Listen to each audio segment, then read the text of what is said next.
you say that leading up to a big fat lie, people add a lot of extra details, a lot of analysis. And so my question is, why do people do that? Why do they lead up to a BFL with so much extra detail? The simple answer is that lying is stressful, right? We know that because your body language changes, because you have all this stress that you have to get out.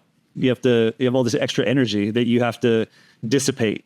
Your body generates heat, actually, that you have to dissipate, which is why you see people do this when they're lying a lot. It opens up your armpits to allow it to dissipate heat. It's just a matter of stress. So when especially writing something down, that is permanent. Once you write it, it's out there. And, people like me can come back and look at it later, which they don't want. So it's just a mental delay tactic. That really is why that happens. Every time I see it, it's shocking to me how everyone does it all the time. To me, it seems like people should be able to reduce stress in multiple ways. So for body language, there's different ways people can reduce stress, right?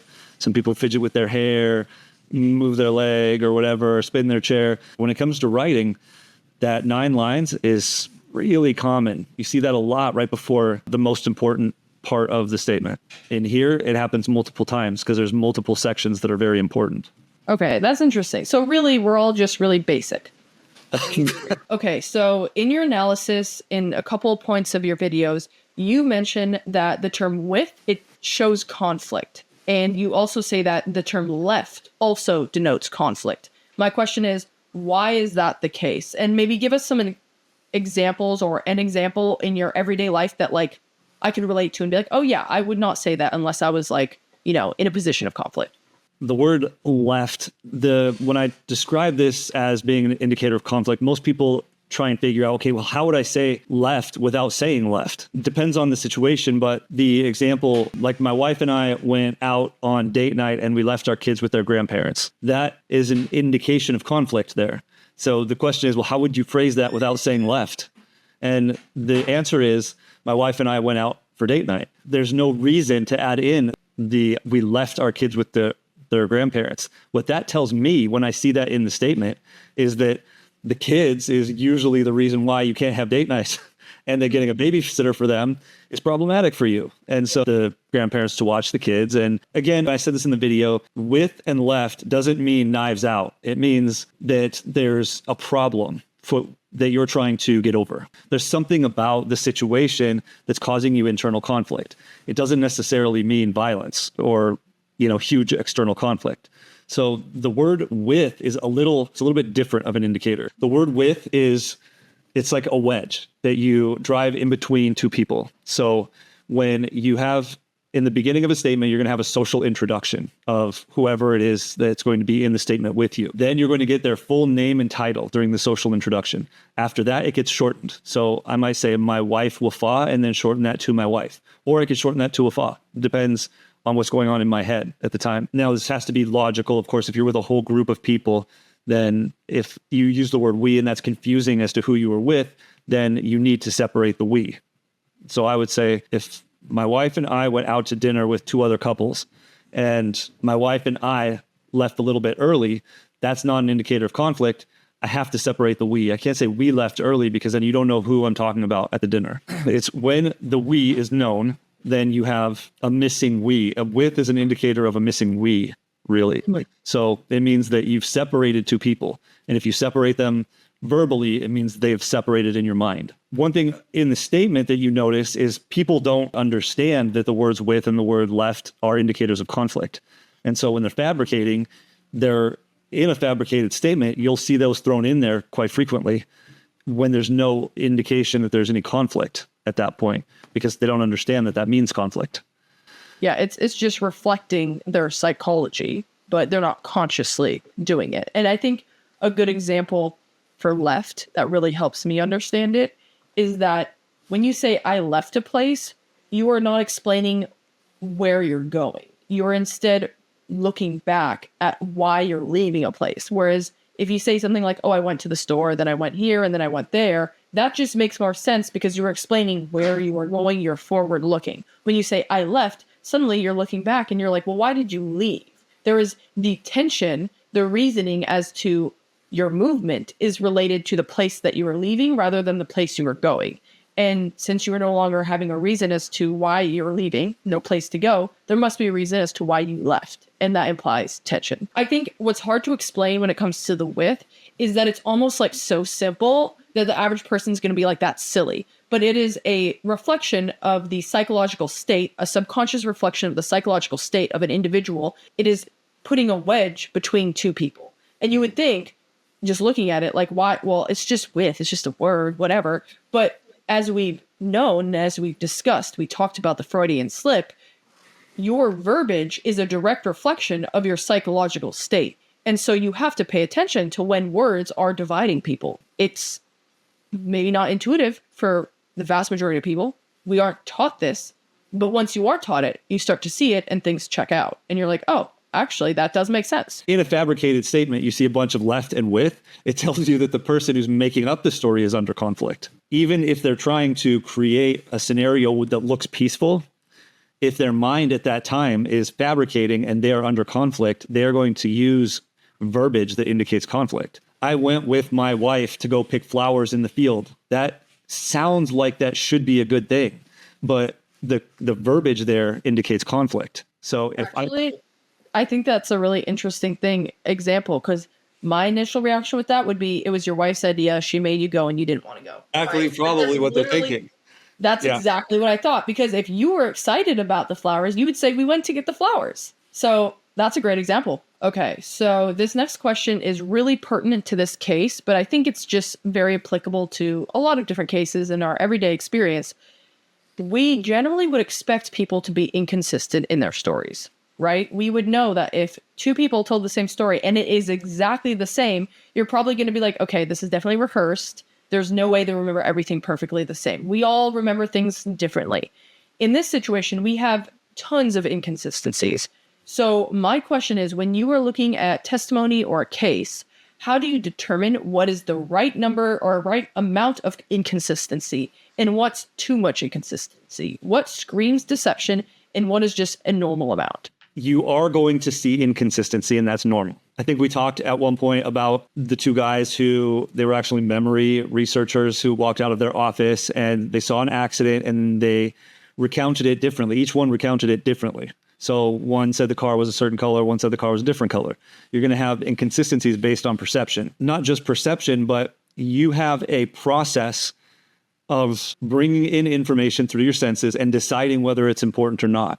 And what you decide is important is going to be a little bit different than what I decide is important. That means you might remember buying Swedish fish somewhere and I might not, because I couldn't care less. But if Swedish fish are your favorite food, then you might remember that here. And even though you're talking about your baby going missing, things that you just remember because you remember, right? You have events throughout your life that shape your personality and they make certain things important to you, and things that don't trigger like memories or things like that end up, if they're not relevant to the situation at hand, they just kind of go in your eyes and out your ears or whatever. Like that information just isn't stored and processed. When you have a statement, you expect, or I expect to see, like if somebody mentions a detail and somebody else doesn't mention that detail, that helps to tell me that that detail was noticed by that person because they processed it. It was important to them. The general rule that I use is if they say something, it's important. If they don't say something, then it's not important. If they exclude something, then it's doubly important. So I'm trying to figure out what's being excluded here. When two people mention the same piece of what seems like useless information, it means that that information is important to both of those people. And if it's important to both of those people, the likelihood of it being each person's favorite food becomes very small. It's now most likely important because it was important to the event of that day. Let's go back to the Swedish fish. For both of them, Vernal and Jessica, to mention the Swedish fish, that tells me that that's important to the story, to the narrative of the story, because it's not an obviously important detail, right? Your kids went missing and they ate Swedish fish. Like there's no direct correlation there. There's no direct connection. So that tells me that that's important. Now, in that same example, one of them said that it was a big bag and one of them said that it was a small bag. That To me, it doesn't seem to be relevant here unless, I mean, it could be relevant in a way that I'm not seeing.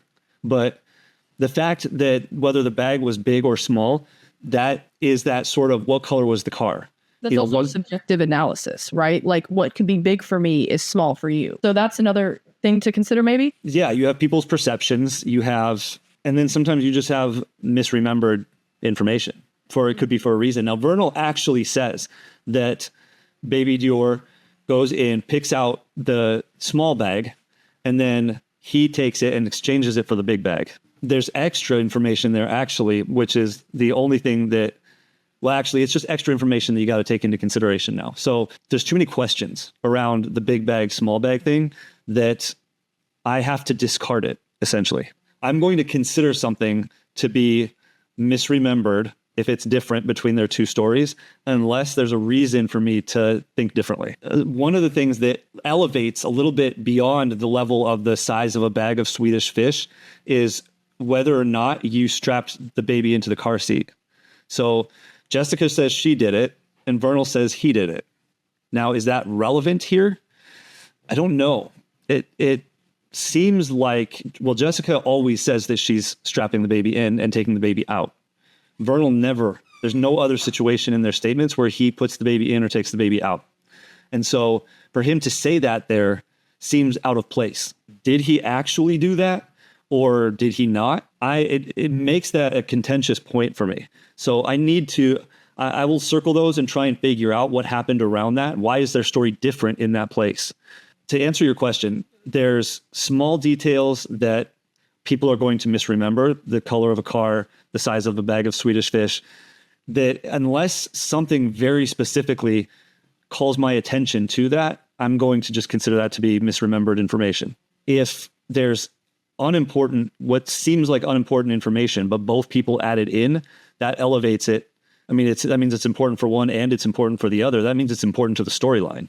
That makes a lot of sense. And I like how you tie that into kind of what we discussed earlier, because that kind of brings it full circle and gives us a more holistic perspective or analysis on how you look at these testimonies and how you come to these conclusions.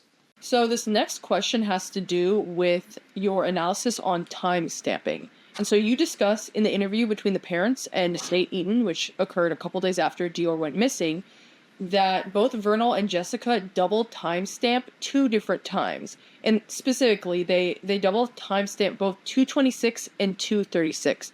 And you conclude that this is when they hid the body. But according to the records, Vernal got a hold of 911 at 2:22, and Jessica got a hold of 911 at 2:28. So what do you do when your analysis or some conclusion or theory you've come to does not necessarily correlate with the facts of the case? And more specifically in this situation, how does that relate to timestamping and double timestamping? Well, the first thing I got to do is get a hold of Verizon or whoever has the satellites and get them to change their satellites, because clearly I'm right. When I'm doing my analysis, what I'm looking for is the internal clock, for the timestamps and for what's going on as far as the storyline in someone's head. In this case, it's Vernal and Jessica. They have times that they believe are correct or, based on whatever it is, their watch, the clock in his truck that's wrong or something like that. But he stamps that in his mind, and that's what we got in his statement. But the way that helps me out is because he stamps that time and then he gives time references. So he'll say, I looked for 20 minutes, but I know that in his mind, at least I know where he's starting from. So I can back up and follow his timeline. So for example, in my analysis, I have timestamps at a certain time. It's not to be used as evidence that the body was buried at this time.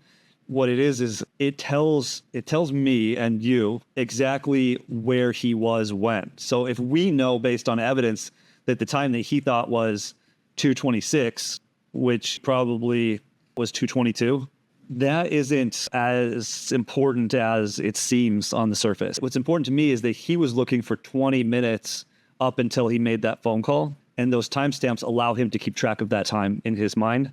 It's not really a conflict is what I'm saying. It just took a long way to get to that, but when you get information from the subject, it's from their perspective. I fully expect that they're going to get some details wrong. They're going to get the colors of things wrong or the size of the fish bag or whatever. But the things that are big and important are not going to be wrong. You know, what happened to baby DeOrr that day? That's not going to be incorrect. He's well aware of what happened that day. What I'm trying to do is I'm trying to sort out Vernal's reality as he remembers it. And then with Jessica, her reality, and Isaac's reality. And I'm fully aware that even when we get the true storyline, there might still be conflicts. You don't need everyone's storyline to line up exactly right to the detail.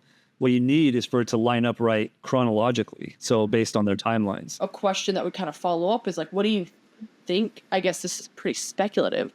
You said you think they hid the body during this time period, but like, okay, are we gonna rewind it 10 minutes? Like maybe it was 2:16 and 2:26, or we're gonna rewind it even more? Like where, or can we only definitively say there's a 10-minute time period where they probably knew the time because they were hiding the body and they were in a rush, but we don't know exactly on that timeline. We can kind of guess. We know that Jessica, Vernal, and DeOrr got back to the campsite at 1:10, and we know that the call was at definitively 2:22 and 2:26. So that's the time period that we're operating with it. I think the best actually analogy here, and this will make a lot of sense to you.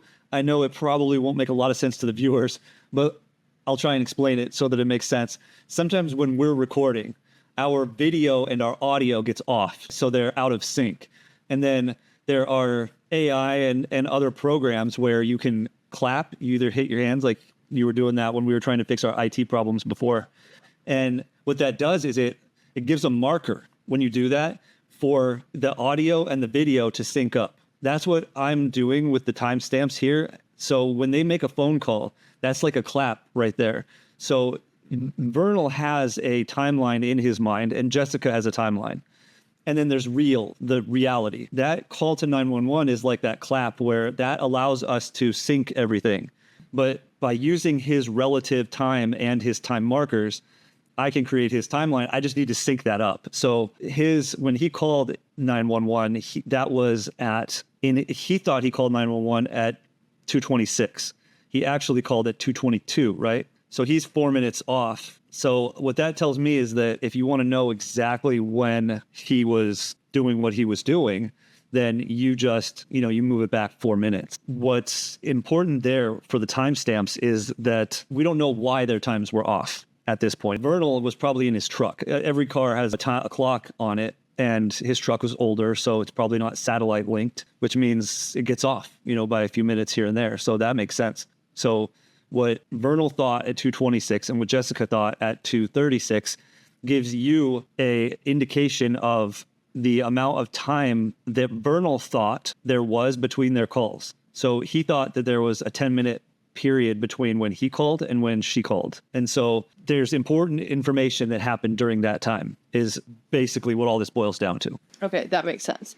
And then in the grander scheme of things, what's the importance of, you kind of mentioned the importance of timestamps. Can you just reiterate the importance of timestamping? Not just in that it helps you sync everything up, which by the way, I think that's a great analogy, but the importance of an individual saying a time when they're being interviewed or interrogated. You're usually going to see timestamps that start the statement and end the statement, and that is a reference point of where the statement is starting and ending. Within the statement, when you get timestamps, those are alibi-based. So people will usually timestamp something because they want you to know that they were at a certain location at a certain time. When you have somebody who has committed a crime, they don't realize in that moment that when they say that at 2:26 I was doing this, they're doing that to give you a specific, I was doing this at this time. In their mind, a crime happened at that time, and they're trying to tell you that I wasn't involved in it because I was doing something else. And that will often tell you what time the crime actually happened, because you may not actually know what time the crime happened. They're just giving you that information sort of unintentionally. And so whenever you see a timestamp, it's usually directly related to the crime. That's usually the only thing that's strong enough to bring forth a timestamp into a statement. So what the reality is that time in Vernal's mind is the time when he finished hiding the body. And he and then he called 911 because that was his story, was that he was looking for signal. So in order to follow his own story, he had to call 911 as soon as he got signal. The excuse of getting the signal is the time that he was using to hide the body. So in his mind, as soon as he's done hiding the body, that is when you, as the reader/viewer, are going to expect that he got signal, because he's correlating those two things. So when he timestamps that time as I called 911 at that time, and you don't know exactly where they're going to stamp it. That could be the beginning of the murder. It could be the end of the murder. It could be hiding the body. You got to take the context of it. And in this case, it was, in my opinion, when Vernal finished hiding the body and made the 911 call. Like, my neighbor fell off their ladder a while ago, years ago, and they were older. And so the first thing I did when I saw that is I pulled out my phone and I called 911 as I was going over there to help. But I knew, like, right away I needed to call 911. So I called, said my neighbor just fell off the ladder. I'm going over to see if they're okay. And I gave the address and hung up. Now, in recounting the story, I didn't timestamp that. I have no idea to this day. I don't have the foggiest idea what time I called 911, because I didn't commit a crime. I didn't use that as an alibi. So they went out there, and once they were done with what they needed to do, right, hide the body, then now, if I were him, I would have made the phone call from there, because that, if I'm pretending like I had to get signal, then I would make the phone call out there where I would be getting signal, right? But he apparently used the story as an excuse of why he was going out there and then came back. So whether he made the phone call out there or after he came back is not, I mean, I can see how to you it looks very, very relevant, but he wasn't going to make that 911 call until the body was buried or hidden. And he had to make the decision that that task is complete. If he had to bring Jessica back because they didn't want it to look like Jessica was with him, so he had to drop her off and be like, okay, everything is settled, now we call, then that's what they did. So I don't know what the length of time there is, but there's an association between those two things verbally. So why do you think, this is just, again, more speculation, why do you think Vernal told people he had to leave the campground to make the call if he didn't actually make the call? Was it just because he's scared? My guess would be that he was nervous that people could track his movements to that degree, and they saw that he drove out there, and so he just wanted to create that kind of like, oh, I drove out there for a 911 call. But for some reason, although he was so aware of their ability to monitor his movements in that regard, he didn't think, oh, well, they could also monitor my movement when I called 911, because then they did monitor his movements and he didn't call 911 when he was out there. So that's very odd. But do you think that's probably why he did that? So I'm speculating. I want to really differentiate between Sergio speculating and what I find in the deception. Yeah. So the deception, the indicators, that part we've talked about, but that still leaves some question as to when exactly did these things happen. Just because we know that he lied about going out there to get reception, there's still, in order to discover the truth, we have to speculate a little bit. So I don't think that he was thinking about tracking his movements. Just, I've spent a lot of time in emergency situations. I spent over 2 years of my life in combat in Iraq and Afghanistan. And when you're in a life or death situation, you're thinking more about the bigger things than the smaller things. So being tracked, his location being tracked on his phone, is probably not what he was thinking about in that moment. My guess is that he was probably very focused on where that body was going to be so that he could get rid of it later, because that is the big thing. If the search and rescue find baby DeOrr's body, then their entire plan goes to hell, right? He's not abducted. They have a choice there. They can either make it look like an accident or they can make it look like an abduction, but they decided to go with the abduction route. And so at that point, if they dig up a body, it doesn't even matter what they say. Oh, it was an accident. No one cares. Yeah. You buried the body. My guess is that he's probably not real concerned about where he's making the phone calls. I don't think that even crossed his mind. I think that he had a list of things in his mind that he needed to get done.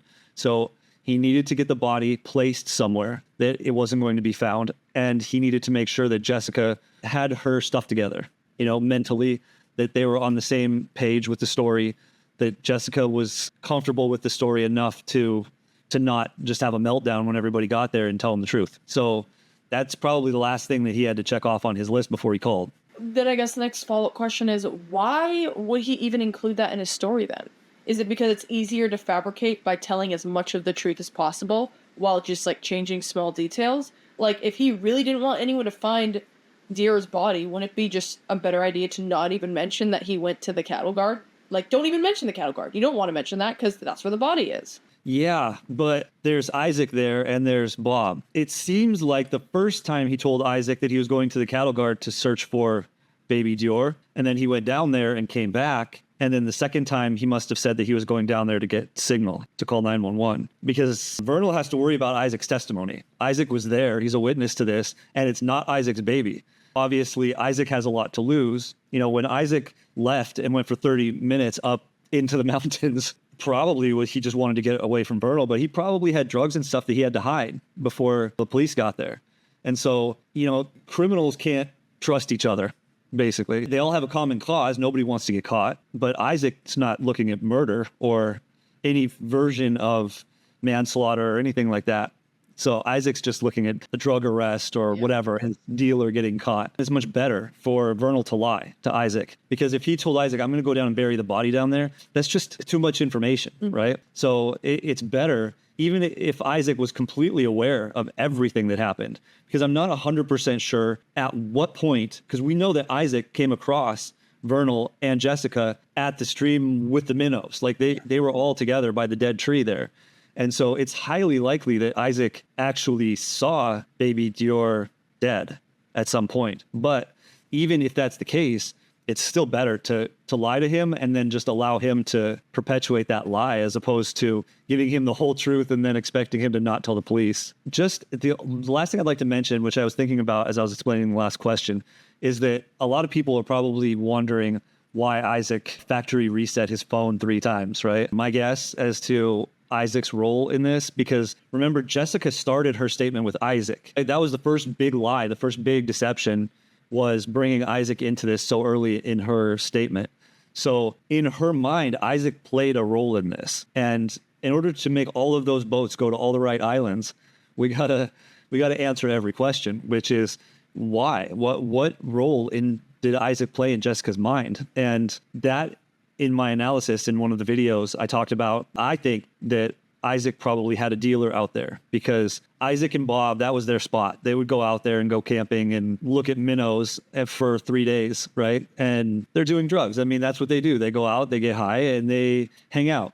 And so Isaac probably had a dealer out there and didn't want his dealer to get rolled up in all of this. So that's my guess as to why Isaac factory reset his phone, because he didn't want, any connection to drugs. He didn't want to get arrested. He didn't want his dealer to kill him if his dealer gets arrested. And why does Jessica tie Isaac so strongly into this? I think it's because it was Isaac's dealer.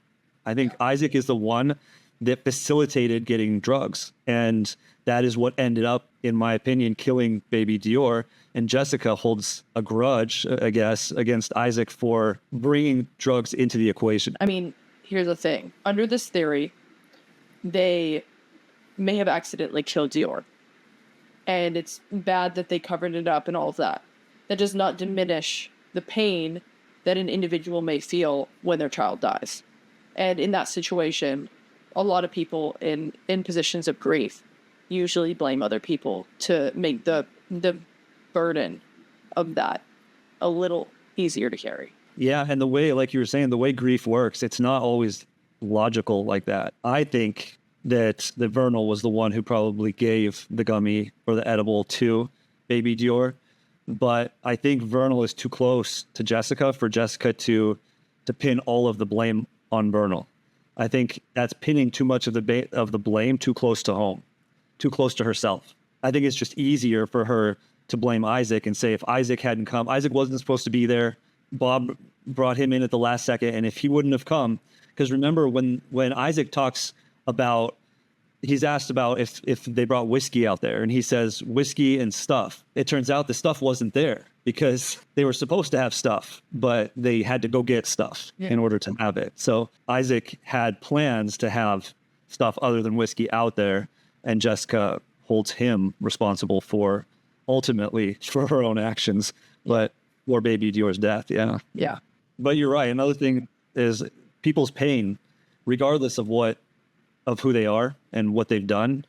Pain is pain. Like you can understand someone's pain without feeling sympathy for the situation that they're in. Okay, well, those are all the kind of hard-hitting questions that I had when I was reading or when I was going through and watching your analysis, and the ones that I thought that other people would definitely want answered. I think more questions came up as we went. Okay, well, is there anything else that you'd like to say to sign off? I really hope that what we've done on this case really helps to bring closure. I mean, I hope it helps investigators. I hope it helps the public.